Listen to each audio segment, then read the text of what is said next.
দেশের এক নম্বর news network. আর আপনারা দেখছেন TV9 বাংলা, প্রথম থেকেই প্রথমে।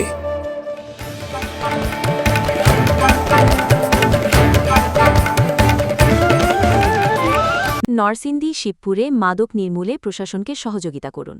মোহাম্মদ আব্দুর রহিম, এসিল্যান্ড, শিবপুর। আবু নাইম রিপন, নরসিংদী।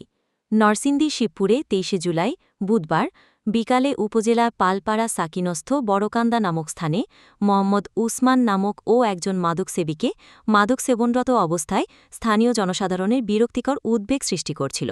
স্থানীয় জনসাধারণের অভিযোগ, অভিযুক্ত ব্যক্তি প্রায় সময় মাদক সেবন করে স্থানীয় জনসাধারণের শান্তি শৃঙ্খলা বিঘ্ন সৃষ্টি করে। আজ মোবাইল কোর্ট পরিচালনাকালে মাদকসেবীর বাবা নিজেই অভিযোগ দাখিল করেন। তৎপ্রেক্ষিতে অভিযুক্ত ব্যক্তিকে মাদকদ্রব্য নিয়ন্ত্রণ আইন এর ৩৬-এর ৫ ধারায় ১০০ টাকা অর্থদণ্ড ও ৬ মাসের বিনাশ্রম কারাদণ্ড প্রদান করেন মোহাম্মদ আব্দুর রহিম, সহকারী কমিশনার, ভূমি, শিবপুর। অভিযানে শিবপুর মডেল থানার একটি টিম সার্বিক সহযোগিতা করেন।